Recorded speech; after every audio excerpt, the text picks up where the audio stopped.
موضوع الدرس في قصة سيدنا يونس عليه السلام وما فيها من العبر،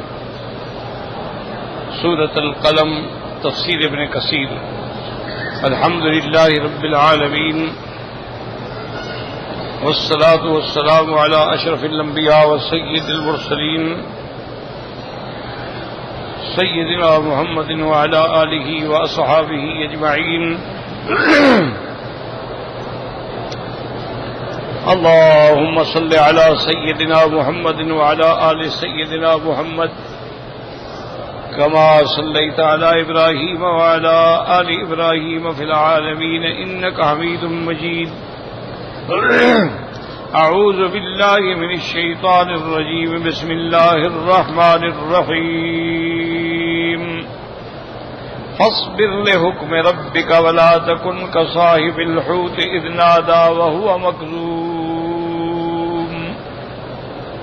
لولا أن تداركه نعمة من ربه لنبذ بالعراء وهو مذموم فاجتباه ربه فجعله من الصالحين۔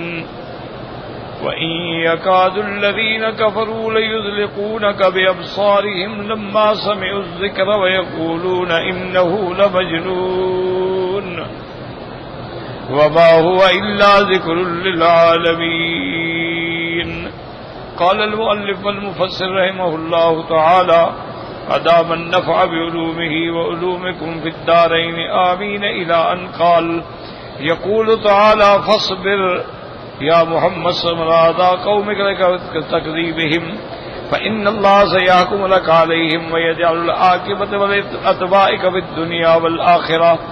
اللہ تبارک و تعالیٰ نے ان آیات میں حکم دیا کہ اے میرے مدنی محمد مصطفیٰ صلی اللہ علیہ وسلم آپ صبر کریں علی اذا قوم کا، قوم جو آپ کو ایذا پہنچا رہی ہے اور آپ کی تکذیب کر رہی ہے۔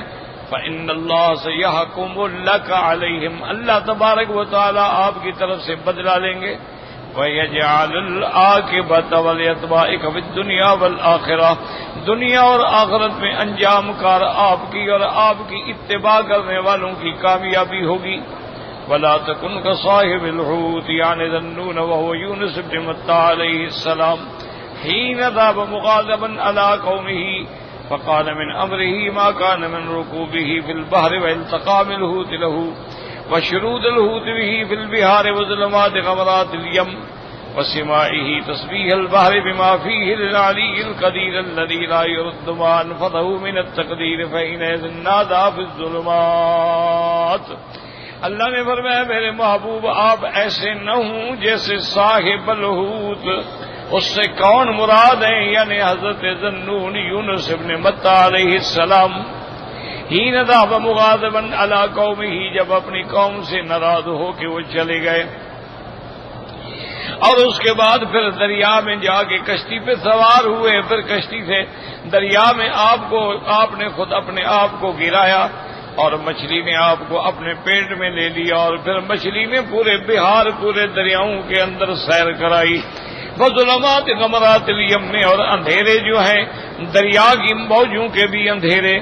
وسماعه تسبيح البحر بما فيه للعلي القدير الذي لا يرد ما أنفذه من التقدير۔ اب حضرت یونس علیہ السلام نے مچھلی کے پیٹ میں رہتے ہوئے دریا کے موجوں کی تسبیح سنی کہ ہر چیز اللہ کی تسبیح کر رہی ہے۔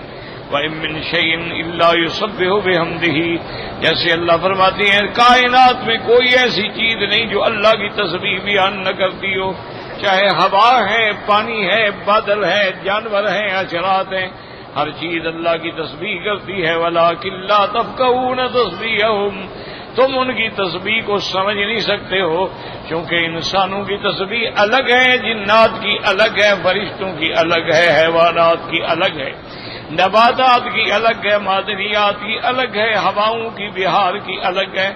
جب حضرت یونس علیہ السلام نے دریاؤں کی تسبیح سنی فحینئذ نادی فی الظلمات، تو انہوں نے بھی پھر اپنے اللہ کو پکارا، اللہ الہ الا انت سبحانک انی کنت من الظالمین، کوئی معبود برحق نہیں مگر آپ، آپ کی ذات ہر قسم کے نقصان سے پاک ہے۔ یا اللہ میں اعتراف کرتا ہوں انی کنت من الظالمین، میں نے اپنی جانوں پہ خود ظلم کیا اور ظالمین میں سے ہو گیا۔ قال اللہ تعالی فاستجبنا له ونجیناہ من الغم وکذالک ننجی المؤمنین۔ اللہ نے فرمایا کہ ہم نے اپنے پیغمبر کی دعا سن لی اور اس مصیبت سے اس کو نجات دی، اور اسی طرح ایمان والے جب ہمیں پکارتے ہیں تو ان کو بھی ہم ہر غم اور نجات عطا فرماتے ہیں۔ وقال تعالی فلولا انه كان من المصبحين للبث في بطنه الى يوم يبعثون۔ اللہ نے فرمایا اگر حضرت یونس میری تسبیح کرنے والے نہ ہوتے تو قیامت تک ہم ان کو مچھلی کے پیٹ میں قید رکھتے، لیکن اللہ کی تسبیح کی برکت سے، اللہ کے ذکر کی برکت سے، اللہ تبارک و تعالیٰ کے اسماء اللہ الحسنہ کی برکت سے اللہ نے ان کی بات سن لی۔ اذ نادى وهو مكذوم، یاد رکھو مکذوم کے دو معنی ہوتے ہیں،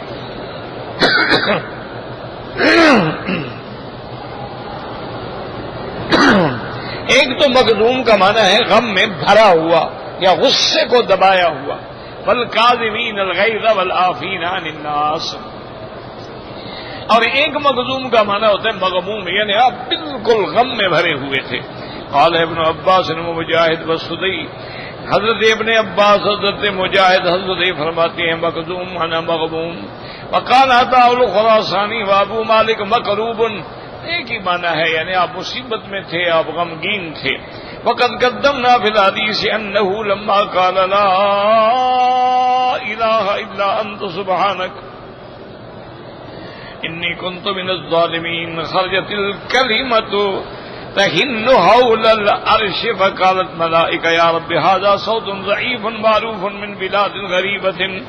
اب یہ آپ کی دعا، آپ کی فریاد جو ہے وہ عرش پہ پہنچی، اللہ تبارک و تعالیٰ کے آگے، اللہ تبارک و تعالیٰ کے آگے عاجزی ہوئی۔ ملائکہ کہنے لگے کہ مولا ایک آواز آتی ہے لیکن ایسی جگہ سے آتی، سمجھ نہیں آتا کہ کہاں سے آ رہی۔ فقال اللہ تبارک و تعالیٰ اما تعرفون ھذا، کیا تم نہیں جانتی ہو یہ کیا آواز ہے؟ ملائکہ نے کہا قالوا لا، ہم نہیں جانتے۔ اللہ نے فرمایا ھذا یونس، یہ میرا پیغمبر یونس ہے۔ قالوا یا رب عبدک الذی لا یزال یرفع له امر صالح ودعوة مجابہ قال نعم۔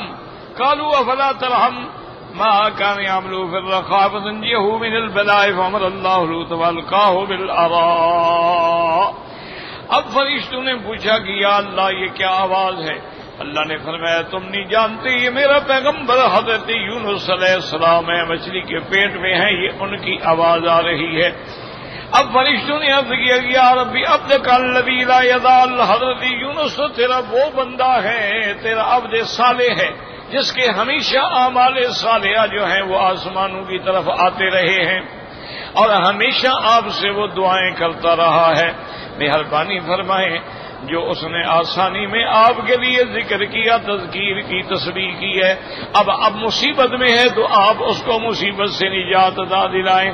اب اللہ تبارک و تعالی نے مچھلی کو حکم دیا فالقاہ بالأراء، مچھلی نے جا کے دریا کے کنارے پہ حضرت یونس علیہ السلام کو نکالا۔ فلہذا قال تعالی فاتبعه ربه وجعله من الصالحین۔ وقد قال الامام احمد حدثنا وکیع قال حدثنا سفیان الأعمش عن ابی وائل عن عبد الله قال قال رسول الله صلی اللہ علیہ وسلم لا ينبغي لأحد ان يقول انا من یونس ابن متى۔ حضور نے فرمایا انا خیر، یعنی یہاں ایک لفظ حذف ہے۔ حضور نے فرمایا کبھی یہ نہ کہا کرو کہ میں یونس ابن متى سے بہتر ہوں۔ یاد رکھیں حضور تو سب انبیاء سے افضل ہیں، لیکن یہ بھی ایک عاجزی ہے، یہ بھی ایک عجز ہے اور پیغمبروں کی شان کا اظہار ہے، ورنہ تو حضرت تمام انبیاء سے افضل ہیں، حضرت آدم سے بھی افضل ہیں، حضرت ابراہیم سے بھی افضل ہیں۔ آپ تو امام الانبیاء والمرسلین ہیں، آپ تو سید الاولین والآخرین ہیں۔ رواه البخاری من حدیث سفیان الثوری والصحیحین من حدیث ابی ہریرہ وقوله تعالی وَإِن يَكَادُ الَّذِينَ كَفَرُوا لَيُزْلِقُونَكَ بِأَبْصَارِهِمْ قال يدركونك لن ينفذونك بأبصارهم أي يعينونك بأبصارهم. اب اللہ نے فرمایا کافر جی یذلقون کا اس کے دو ترجمے کیے ہیں. بعض علماء نے فرمایا یعنی کافر آپ کو گھور گھور کے دیکھتے تھے دشمنی میں، جیسے کوئی کسی کو دیکھتا ہے نا، وہ دیکھتا ہے یار کیا تم مجھے کھانا چاہتے ہو، کیوں دیکھ رہے ہو ایسا. تو کافر بھی ہر وقت گھورتے رہتے تھے تاکہ حضور صلی اللہ علیہ وسلم جو ہیں اللہ کی دعوت دینے سے رک جائیں. لَيُدْلِكُونَكَ بِأَبْصَارِهِمْ، اور چاہتے تھے کہ ہمارے گھور کے دیکھنے سے حضور پھسل جائیں. ایک ترجمہ یہ کیا گیا، اور بعض علماء نے یہ ترجمہ کیا ہے کافر چاہتے تھے کہ آپ کو نظر لگائی جائے، آپ پر نظر لگے، کیونکہ نظر جو ہے یہ بھی حق ہے، یاد رکھو العین حق، کہ نظر لگ جاتی ہے.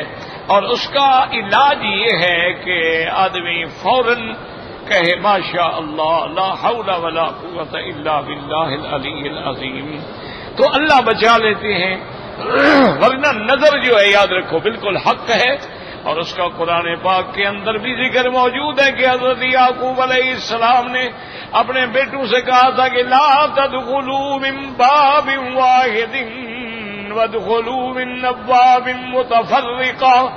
جب بیٹے جانے لگے تو حضرت یعقوب علیہ السلام نے فرمایا تھا کہ میرے بیٹے جب مصر میں جاؤ ایک دروازے سے اکٹھے نہ داخل ہونا، کیونکہ 10-11 خوبصورت جوان جب جائیں گے تو نظر تو لگے گی. اب الگ الگ کوئی ادھر سے جائے، کوئی اس دروازے سے جائے، کوئی اس دروازے سے جائے، تو وہاں بھی مقصد یہ تھا کہ آپ کو نظر نہ لگے.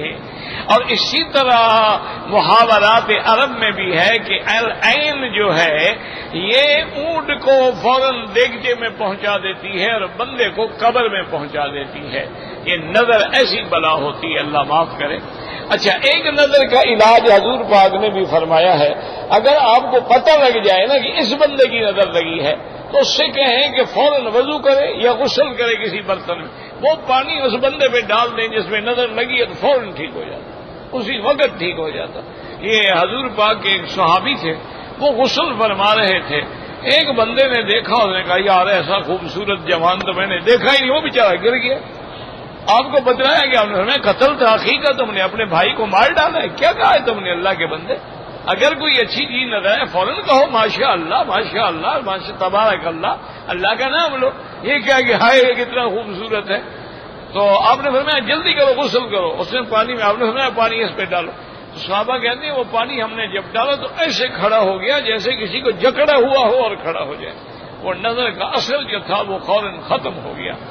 اچھا، اسی طرح علماء نے یہ بھی لکھا ہے کہ آدمی کو پتہ ہو نا کہ اس بندے کی نظر لگتی ہے، وہ آ رہا ہو تو فوراً کہہ دے اللہ اکبر فی عیونک، تو پھر اس کی نظر نہیں لگے گی، پھر اس کی نظر جو ہے وہ کام نہیں کرے گی.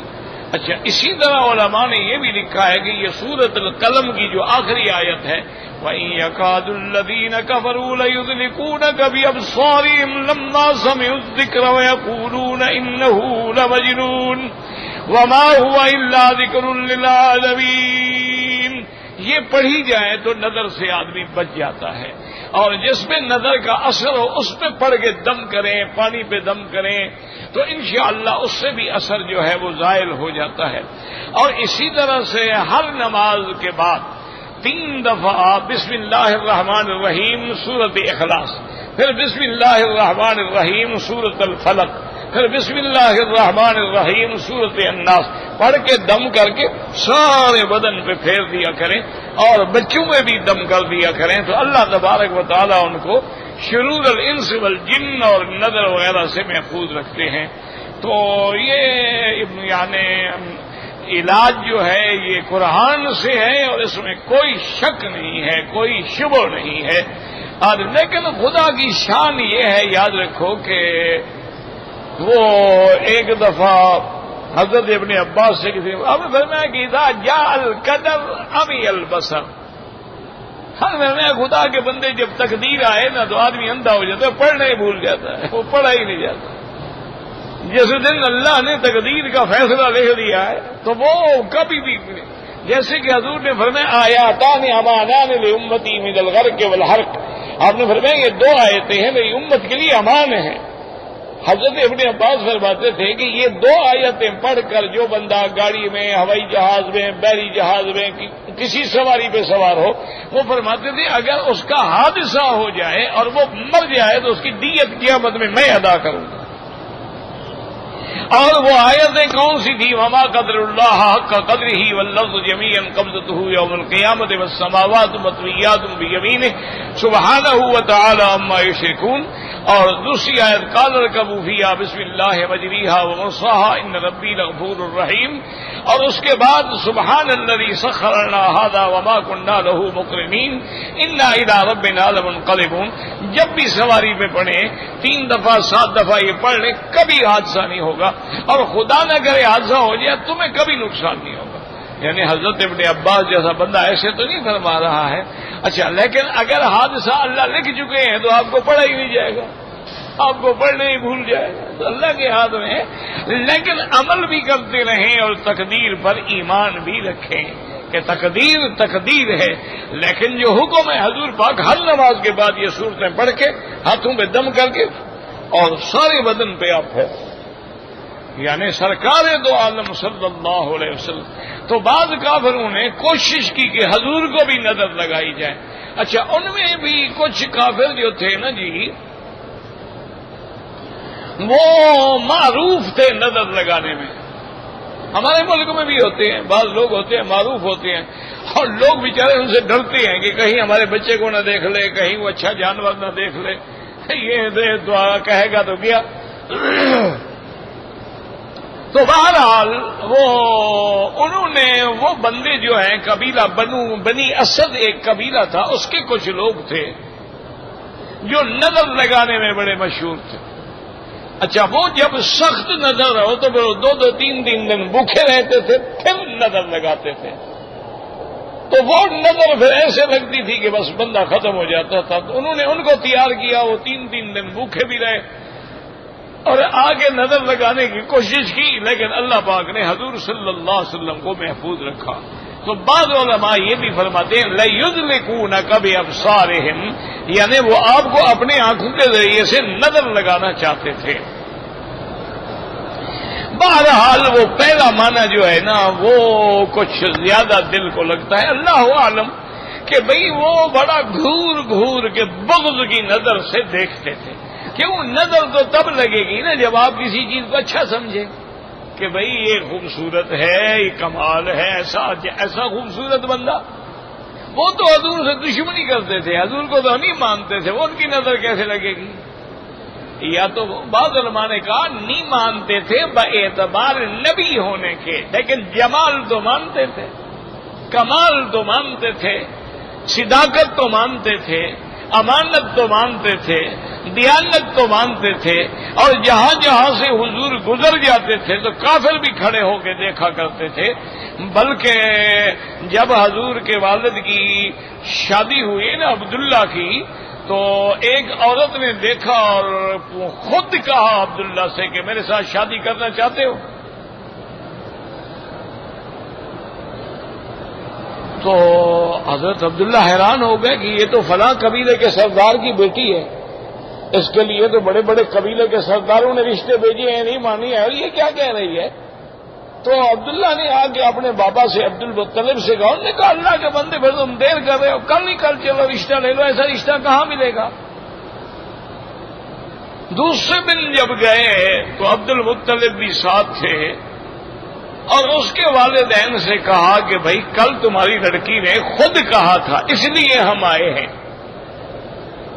انہوں نے کہا کوئی بات نہیں، کوئی عیب نہیں، تم بھی سردار ہو، ہم بھی سردار ہیں، تم بھی بنو ہاشم ہو، کوئی بات نہیں ہے، میں اپنی لڑکی کو بلاتا ہوں۔ اس نے لڑکی کو بلایا کہ ان کو آپ نے کہا تھا؟ کہ میں نے کل تو کہا تھا لیکن آج میں شادی کرنا نہیں چاہتی۔ انہوں نے کہا جی مذاق کر رہی ہو، دیوانی ہو، کیا بلایا تمہیں؟ انہوں نے کہا بس میں نے اس وقت کہا تھا لیکن میں اب اس بندے سے شادی، اور پوچھا کہ عبداللہ تمہاری پہلے بیوی ہے؟ اس نے کہا کہ ہاں بی بی آمنہ میری بیوی ہے۔ انہوں نے کہا رات تم بیوی سے ملے تھے؟ انہوں نے کہا انہوں نے کہا بس وہ جو تمہارے پیشانی میں چمک تھی نا وہ اللہ نے اس کے حق نقل کر دی ہے، میں تیرے پاس اب کچھ نہیں ہے، میں تو اس لیے شادی کرنا چاہتی تھی۔ تو بہرحال اس میں کوئی شک نہیں. حضور فرماتے ہیں کہ اللہ نے میرے خاندان کو یعنی حضرت آدم سے لے کر پھر سیدنا اسماعیل تک، پھر سیدنا اسماعیل سے حضرت عبداللہ تک، یہ جتنی نسلیں ہیں اللہ نے اس نسل میں بھی کبھی گناہ نہیں ہونے دیا. اللہ نے ان کو کافر تو تھے لیکن زنا سے پاک تھے. اس لیے آپ نے فرمایا ولدت من نکاح ما ولدت من سفاح. نعوذ باللہ، یہ نہیں کہ میں بغیر نکاح کے پیدا ہو. تو آپ کا تو نکاح تھا ہی تھا والد کا، معنی یہ ہے وہ جو نسل چلی آ رہی تھی ان میں بھی گناہ نہیں آیا. اللہ نے حضور کے نسب کو محفوظ رکھا ہے. یعنی جیسے حضور کا نسب تھا نا کہ محمد ابن عبداللہ ابن عبد المطلب ابن ہاشم ابن عبد مناف ابن قصی ابن کلاب ابن مرہ الہ ولد عدنان، اور سارا خاندان اور نسلیں جو ہے اللہ نے اسی لیے یاد رکھو یہ مسئلہ ہے. انبیاء کی بیوی کافرہ تو ہو سکتی ہے، فاسق اور فاجرہ نہیں ہو سکتی. نبی کی بیوی کبھی گناہگار نہیں ہو سکتی، کافر ہو سکتی ہے. اس زمانے میں کافروں سے نکاح جائز تھا، کوئی منع نہیں تھی. حضرت نوح علیہ السلام کی بیوی کافرہ تھی، لوط علیہ السلام کی بیوی کافرہ تھی. حضور پاک نے اپنی بیٹیاں کافروں کو دی تھی، اور حضور پاک کی جب شادی ہوئی ہے تو بی بی خدیجہ کو مسلمان تھوڑی تھی. ابھی تو حضور کو نبوت ہی نہیں ملی، حضور کی عمر ہی 25 سال ہے. تو اس زمانے میں اچھا یہ بھی یاد رکھو کافر تھے لیکن نکاح ہوتا تھا. یہ ہمارے مسلمان ہیں ماشاءاللہ بغیر نکاح کے گاڑیاں چل رہی ہیں. یہ پتہ نہیں کیسی قوم ہے، مجھے تو بھئی آج تک سمجھ نہیں آئے مسلمان ہے یا کیا بلا ہے. کافر ہیں کافر لیکن نکاح ہے. پتہ ہے حضور پاک کا جو نکاح ہوا تھا بی بی خدیجہ سے، خطبہ آپ کے چاچا ابھی طالب نے پڑھا تھا. وہ خطبہ آج بھی کتابوں میں موجود ہے. آج کا 14ویں صدی کا مولوی اس خطبے کا ترجمہ بھی نہیں کر سکتا ہے. ایسا خطبہ پڑھا ابھی طالب نے، چاچا ہے، حالانکہ کوئی اسلام نہیں لیکن نکاح ہوتا تھا. اسی لیے جب حضور پاک نے اسی صفا مروہ پہ جو آپ دوڑ رہے ہیں اللہ سب کی قبول فرمائے، اسی صفا پہ آپ بیٹھے تھے، عورتیں نیچے تھیں، حضور اونچے بیٹھے ہوئے تھے، درمیان میں حضرت عمر بیٹھے ہوئے تھے. حضور اسلام میں بیعت لے رہے تھے، اور آپ نے جب یہ آیات پڑھی اذا جاءک المؤمنات یبایعنک علی ان لا یشرکن باللہ شیئا ولا یسرقن ولا یزنین، اللہ نے فرمایا میرا مدنی جب ایمان والی عورتیں آئیں اور آپ سے بیعت کرنا چاہیں آپ ان باتوں پہ بیعت لیں. پہلی شرط یہ اللہ یشرکن باللہ شیئا، اللہ کے ساتھ شریک نہیں کریں گی. کیوں؟ سب سے بڑی شرک کی جو سبب ہے نا وہ عورت ہوتی ہے. یہ آج تک جو 11ویں کے تم دودھ پی رہے ہو یہ وہ اس عورت کی سنت ہے نا جس کا بیڑا غرق ہو گیا تھا. وہ بدبخت بچ گئی ہماری شامت کے لیے بدعت جاری رکھنے کے لیے، باقی بیڑا اس کا ڈوب گیا. ایک قصہ ہے، کہانی ہے کہ بیڑا وہ بارات جا رہی تھی اور بارات ڈوب گئی اور وہ بڑھیا بچ گئی، باقی ڈوب گئے. وہ بڑھیا جو تھی وہ بڑھیا نہیں گئی، جوان ڈوب گئی، بڑھیا بچ گئی. اور اس کے بعد وہ پیران پیر کے پاس آئی کہ جی میری بارات ڈوب گئی ہے. اس نے کہا اللہ کی مرضی ہے. اس نے کہا نہیں جناب مہربانی کریں. انہوں نے کہا اچھا بس آپ کی بارات کو دوبارہ زندہ کر کے ہم نکال دیتے ہیں. تو اس وجہ سے اس نے ایک اصول بنا لیا کہ جی میں 11ویں شریف کی آپ کے لیے خیرات کیا کروں گی. وہ آج تک چلی آ رہی ہے. عبد القادر جیلانی اپنی موت کو نہیں روک سکا، اس بڑھیا کا سارا ٹبر جو تھا مردہ کو زندہ کر دیا. اتنا بڑا جھوٹ. انا للہ و یعنی چلو میں کہتا ہوں اگر صحیح بات بھی ہو تو تم اس بڑھیا کی سنت پہ عمل کر رہے ہو نا. عبد القادر جیلانی نے نہیں کہا، نہ کبھی پیران پیر نے 11ویں شریف کا دودھ تقسیم کیا. تو مطلب یہ ہے کہ تم اللہ کے انبیاء کی سنت میں نہیں، اس بڑھیا کی سنت میں چل رہے جس کا نام بھی کسی کو نہیں آتا کہ وہ کون تھی اور اس کا بیڑا کہاں غرق ہوا تھا یہ بھی پتہ نہیں ہے کسی کو. بس ایک جھوٹ ہے، چل پڑا ہے، رسم ہے، رواج ہے، 11ویں شریف اور 11ویں شریف اور 11ویں شریف. بس ٹھیک. شیعہ نے 10 دن محرم کے چنے تھے، انہوں نے بھی مقابلہ کر لیا، انہوں نے کہا فکر نہ کرو جناب، ہم بھی 11ویں شریف منائیں گے، پھر 12ویں شریف منائیں گے، پھر میلاد شریف منائیں گے، پھر عرس شریف منائیں گے، پھر دنیا میں ہزاروں پیر ہیں، روز کسی نہ کسی کا عرس تو ہوگا نا۔ انا للہ و انا الیہ راجعون۔ اچھا پھر خدا کی شان دیکھو، جو اولیاء اللہ غریب تھے، فقیر تھے، فوت ہو گئے، ان کا عرس کوئی نہیں کرتا، عرس ان کا کرتا ہے جہاں مزار بنے ہوئے ہیں۔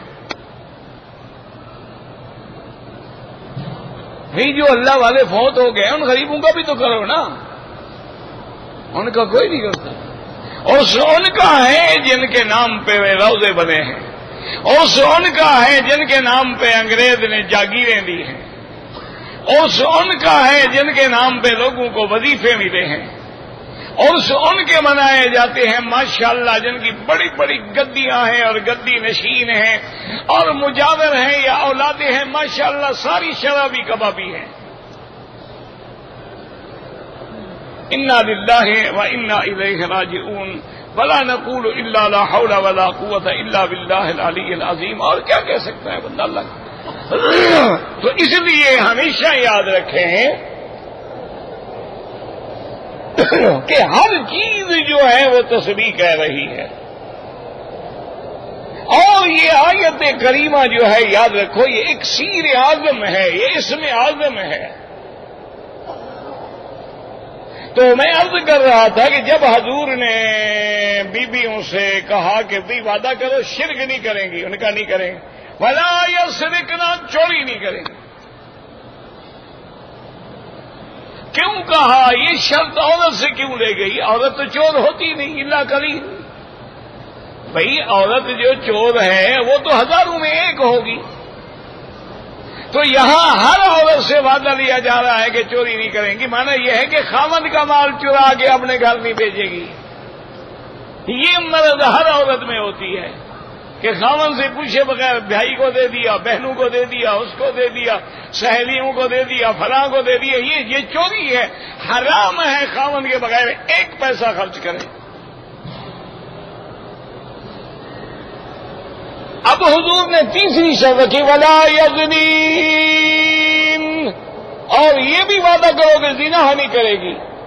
تو بی بی ہندا بیٹھی تھی، ابو سفیان کی بیوی ہے، حضور کی چچی ہے، اور یہ وہی ہندا ہے جس نے سیدنا حمزہ کو شہید کرایا تھا اور ان کا کلیجہ نکال کے کچا کھا گئی تھی، آج اسلام کے لیے بیٹھی ہے۔ جب آپ نے کہا کہ ولا یزنینا تو وہ بول پڑے، اس نے کہا اب تزنی حرمت یا رسول اللہ۔ انہوں نے کہا حضور آپ ہم سے یہ شرط کیوں لے رہے ہیں؟ کیا شریف عورت بھی کبھی زنا کر سکتی ہے؟ یہ زنا کرنا کمینے لوگوں کا کام ہے، طوائفوں کا کام ہے، غلاموں کا کام ہے، بانیوں کا کام ہے، کنیزوں کا کام ہے، گرے پڑے لوگوں کا کام ہے۔ شریف عورت بھی زنا کرتی ہے کہ اب ہم سے وعدہ لے رہے ہیں کہ زنا نہیں کریں گی؟ حضور نے آواز پہچان لی، آپ نے فرمایا انت ہندا، ہندا بول رہی ہو؟ چاچی تھی حضور کی۔ ہندا کہتی ہے میں ڈر گئی، میں نے کہا میں تو سب سے بڑی دشمن ہے نا، سرکار دو عالم کے چچے کا میں نے کلیجہ کھایا ہے، تو میں ڈر گئی، لیکن اب میں کیا کر سکتی ہوں؟ میں نے کہا نام یا رسول اللہ نے فرمایا نہیں کوئی بات نہیں، لیکن یہ اللہ کا قرآن ہے، اللہ کا قانون ہے، یہ وعدہ کرنا پڑے گا۔ اس نے کہا ٹھیک ہے یا رسول اللہ ہمارا عہد ہے، ہم قبول کرتے ہیں۔ تو بہرحال یعنی اللہ نبیوں کے نسل کو ایسے پاک رکھتے ہیں کہ ان کے خاندان کے اوپر تک سے بھی زنا نہیں ہوتا، وہ پاک ہوتے ہیں۔ کیوں؟ اگر نبوت پہ داغ لگ جائے تو پھر اس کا اعتبار کون کرے گا؟ اس لیے انبیاء معصوم ہوتے ہیں، اللہ ان کے جسم پہ بھی کوئی داغ نہیں ہوتا، ان کو اللہ جسمانی طور پر بھی داغ نہیں دیتے اور نفسانی طور پر بھی داغ نہیں دیتے، روحانی طور پر بھی داغ نہیں دیتے۔ یاد رکھو یہ جو لوگوں نے بنا رکھا نا حضرت یعقوب علیہ السلام اندھے ہو گئے تھے، غلط بات ہے، کوئی نبی اندھا نہیں ہوتا، اندھا ہونا عیب ہے، اللہ کے نبی عیب سے پاک ہیں۔ وہ تو روتے روتے آپ کی آنکھیں سفید، وَبِيَضَّتْ عَيْنَاهُ مِنَ الْحُزْنِ فَهُوَ كَظِيمٌ، آپ کی آنکھیں جو تھی سفید ہو گئی اس کو کسی نے آما سے بھی کہہ دیا، ورنہ اللہ اپنے ابھی انبیاء کو عیب نہیں لگاتے ہیں یار. یہ جو لوگوں نے مشہور کر رکھا ہے حضرت ایوب علیہ السلام کے بدن میں کیڑے پڑ گئے تھے، بالکل جھوٹ. کیڑے پڑ جانا عیب ہے، اللہ کے نبی پاک ہوتے. جب قرآن نے نہیں کہا رب انی مسنی الضر وانت ارحم الراحمین، مسنی الشیطان بنصب وعذاب، وہ کیا تھا اللہ جانتا. اور خود میرے جنہیں کہا ذا مغتصب بارد وشراب. تو بہرحال کافروں نے کوشش کی، لیکن اللہ نے اس کے اندر بھی ان کو ناکام فرما دیا ہے. اس لیے مفسر رحمۃ اللہ علیہ فرماتی ہیں یعینونک بابصارہم یعنی یحسدونک لبغضہم ایاک، یہ آپ سے بغض رکھتے ہیں لولا وقایۃ اللہ لک وحمایتہ ایاک منہم. وفي هذه الآية دليل على أن العين إصابتها وتأثيرها حق بأمر الله عز وجل، كما وردت بذلك الأحاديث المروية من طرق متعددة كثيرة. اب مفسر رحمۃ اللہ علیہ فرماتے ہیں کہ اس آیت سے ہمیں یہ دلیل بھی ملی کہ نظر حق ہے، نظر لگتی ہے، نقصان ہوتا ہے. واللہ اعلم.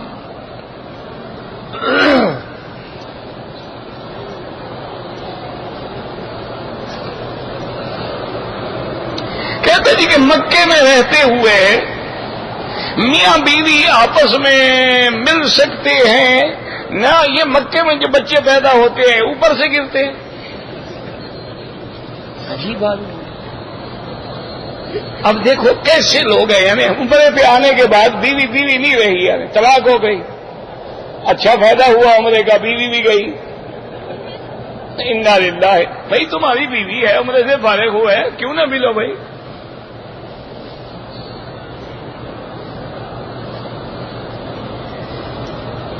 والدہ کو اگر کعبۃ اللہ میں لے آتے ہیں تو ناراض ہوتی ہیں، نہ لائیں تو ناراض ہوتی ہے. بوڑھی جو ہے بڑھاپے میں یہ ہوتا ہے. من نعمر ننکس فی الخلق. جب تم بوڑھے ہوگے دیکھ لینا اپنا تماشا، برداشت کرو.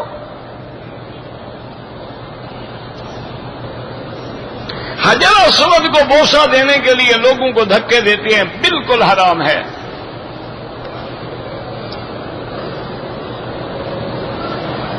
کہتے میں نے اپنی بہن کے ساتھ عمرہ کیا ہے، عمرے کے بعد میں نے پہلے بہن کے بال کاٹے پھر اپنے کٹوائے، کوئی بات نہیں.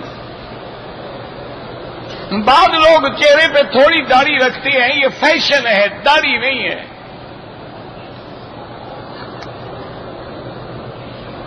مقام ابراہیم یا غلاف کعبہ یا رکن یمانی کو بوسہ دینا جائز نہیں ہے، صرف حجر اسود پہ بوسہ دینا ہے. اگر ہم نے کسی رشتہ دار کے لیے عمرہ کری ہی نیت ہے کہ یا اللہ اس کا ثواب میرے فلاں رشتہ دار کو عطا فرما.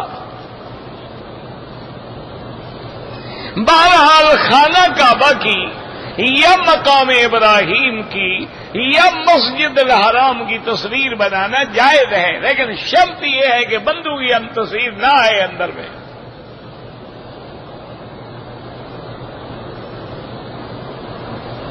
اگر ایک ملازم ہے سرکاری، اس کا پراویڈنٹ فنڈ کاٹا جاتا ہے، جب نوکری ختم ہوگی تو اس کو ملے گا. جب نوکری ختم ہو لے لے، جتنا اس نے جمع کرایا تھا وہ تو حلال ہے، باقی سود ہے وہ حرام ہے. وہ بغیر نیت ثواب کے غریبوں کو دے دے.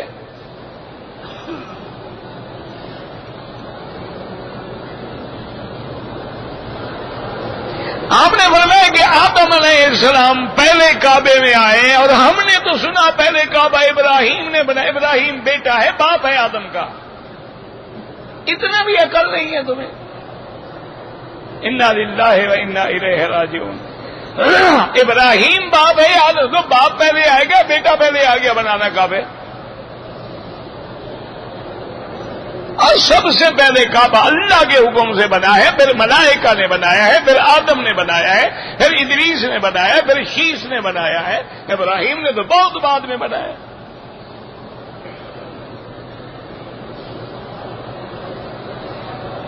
میں نے کندھوں پہ دم کروایا تھا، مجھے درد کا افاقہ نہیں ہوا، تو میں کیا کر سکتا ہوں؟ مجھے تو خود تکلیف ہے، میرے دم سے کوئی فائدہ نہیں ہوتا۔ زمزم پیو، دعائیں مانگتے رہو۔ کہتے تھے کہ ایک آدمی نے مکے میں بھی داڑھی رکھ لی تھی، مدینے میں بھی رکھ لی، واپسی پہ اس طرح پھروا دیا۔ سمجھ جاؤ گے اللہ نے زیارت منظور نہیں کی، مردود ہو گیا۔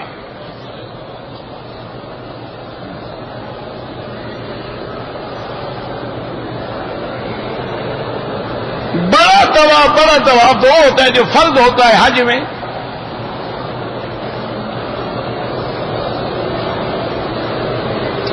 اگر مرد جو ہیں یہ ٹوپی پہنتے ہیں، اوپر شیشے ویشے لگے ہوتے ہیں، کوئی مسئلہ نہیں ہے، لیکن افضل بھی نہیں ہے۔ سرکار دو عالم کی ٹوپیاں مبارک جو تھیں بالکل سادہ تھیں۔ اچھا، ایک ٹوپی مبارک آپ کی یہاں تک بھی آتی تھی، سردی میں پہن لیتے تھے۔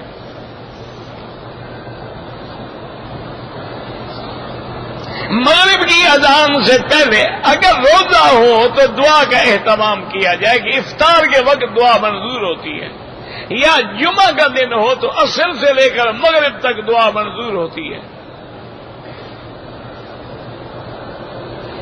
اگر عورت ویسے آگے بیٹھی ہے، ہم اپنی انفرادی نماز پڑھیں، کوئی حرج نہیں۔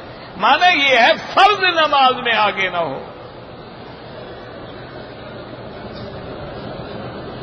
سر کے بال کہیں چھوٹے رکھیں، کہیں بڑے رکھیں، تو تم جانو، انگریز جانے۔ سنت کے مطابق تو برابر رکھنے میں۔ یہ تو فیشنیبل کٹ ہے نا جی، کبھی فرنچ کٹ بنوا لی، کبھی کتا کٹ بنوا لی، کبھی بلی کٹ بنوا لی۔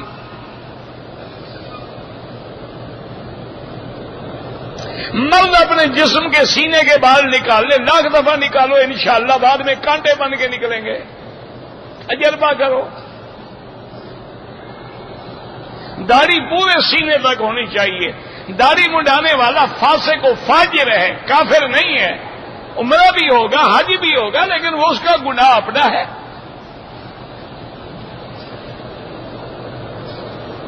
عورتیں مسجد میں نماز پڑھیں، بالکل پڑھیں، نظر آپ نیچے رکھیں، اتفاقاً ملے نظر جھکا لیں۔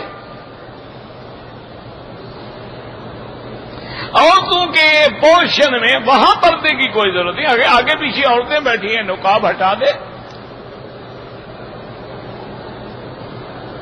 مسجد نبوی میں ایک نماز 1000 اور مسجد اقصی میں ایک نماز 500، مسجد الحرام میں ایک نماز 1,00,000۔ ایک روایت میں مسجد نبوی میں 50,000 کی روایت ہے، لیکن وہ ضعیف ہے، قابل اعتماد نہیں ہے۔ ایک آدمی نے عمرہ کیا ہے، طواف کر لیا، صفا مروہ اپنا نہیں دوڑا، حلق کرا لیا، ایک بکری دم پڑ گئی، جا کے مکے میں ذبح کرے اور خیرات کرے۔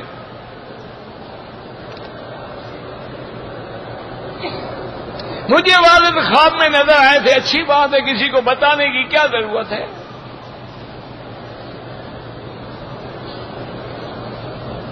کہتے تھے کہ ہم جب قبرستان میں جاتے ہیں تو کہتے ہیں السلام علیکم یا دار قوم مؤمنین۔ وہ سنتے ہیں، نہ سنتے تو سلام کرنے کی ضرورت کیا تھی؟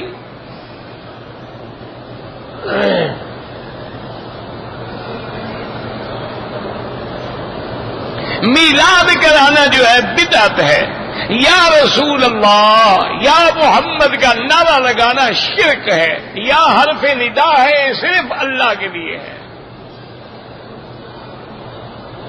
مدینے میں 2.5 لاکھ کے برابر کوئی ثواب نہیں۔ لوگ قرآن پاک کو زمین پہ رکھتے ہیں، اللہ ہدایت دے۔ کہتے جی کہ بعض لوگ انبیاء کی موت کے قائل ہیں، موت کے تو ہم سب قائل ہیں، موت کا تو کوئی بھی منکر نہیں، انک میت و انہم میتون، لیکن موت کے بعد اللہ نے حیات دی ہے۔ اود اللہ علیہ روحی،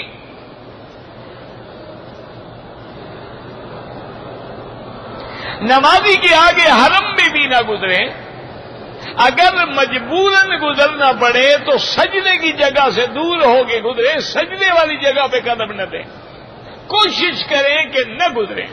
مثلا نماز ختم ہو گئی، بیٹھ جاؤ، سبحان اللہ الحمدللہ لا الہ الا اللہ تسبیحات کہو، اور اس کے بعد اگر جنازہ آ گیا جنازہ پڑھو، اتنے میں راستے بن جائیں گے، آرام سے چلے جاؤ۔ پھر آپ نے سنتیں پڑھنی ہے، اس جگہ سے ہٹ کے کسی ستون کے پیچھے کھڑے ہو جاؤ، نہ آپ کے آگے کو گزرے گا نہ آپ کو پریشانی ہوگی۔ آپ بھی تو جان چھڑواتے ہیں نا، ابھی سلام پھر دے اللہ اکبر، اب جس بیچارے نے جانا ہے وہ کیا کرے؟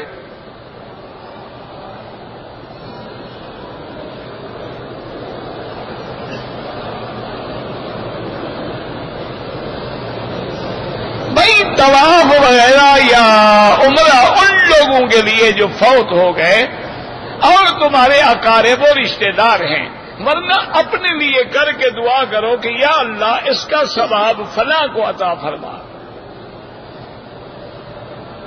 اگر طواف کرتے ہوئے حجر اسود کا اشارہ نہیں کر سکا کوئی حرج نہیں۔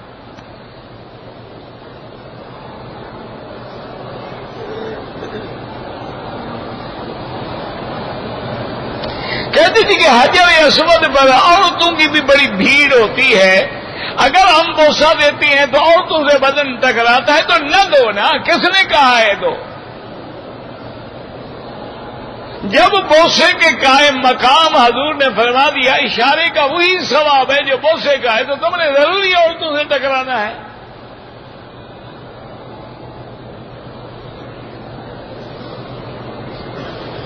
کہتے ہیں کہ ہمارے یہاں نماز کے بعد دعائیں کرتے ہیں۔ بھائی نماز کے بعد اجتماعی دعا کرنا بھی کوئی عذاب کی بات نہیں ہے، لیکن حضور پاک نے کبھی نہیں کی۔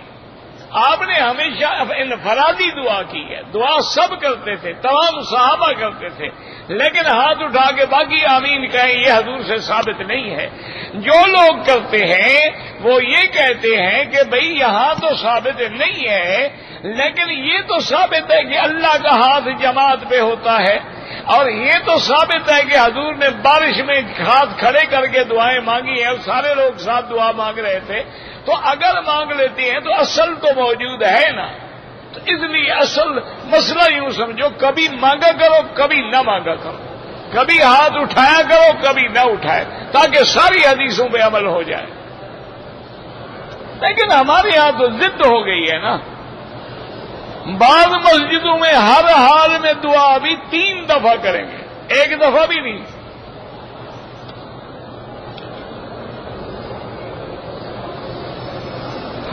میں نے 2 عمرے کر لیے ہیں، اب طواف زیادہ کرو۔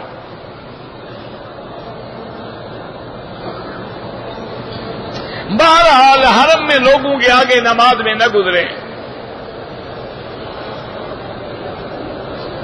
حرم میں ٹوپی پڑی تھی، میں نے اٹھائی کہ شاید مالک ملے، نہیں ملا، کسی اونچی جگہ لٹکا دو، کوئی ہوگا لے جائے گا۔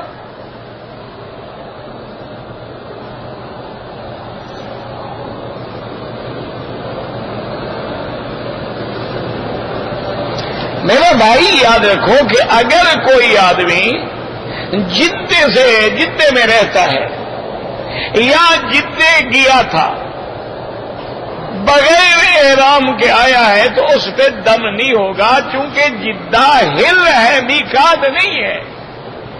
میقات یلملم ہے اور ادھر سے میقات جوفا ہے۔ جوفا جو ہے وہ رابق کے برابر ہے اور یلملم جانب یمن میں ہے۔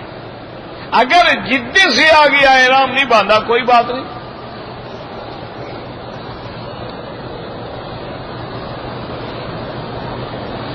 بھائی حضور صلی اللہ علیہ وسلم کی صحیح حدیث مبارک ہے کہ لعن اللہ المصور والمصور لہ، تصویر بنانے والے پر بھی اللہ کی لعنت ہے اور بنوانے والے پر بھی اللہ کی لعنت ہے۔ اور اسی طرح حدیث مبارک میں ہے کہ اللہ تبارک و تعالی قیامت والے دن جو تصویر بناتے ہیں، مجسمے بناتے ہیں، ایسی چیزیں تیار کرتے ہیں، ان کو حکم دیا جائے گا کہ یہ تم نے بنائی، اب ان کے اندر روح ڈالو۔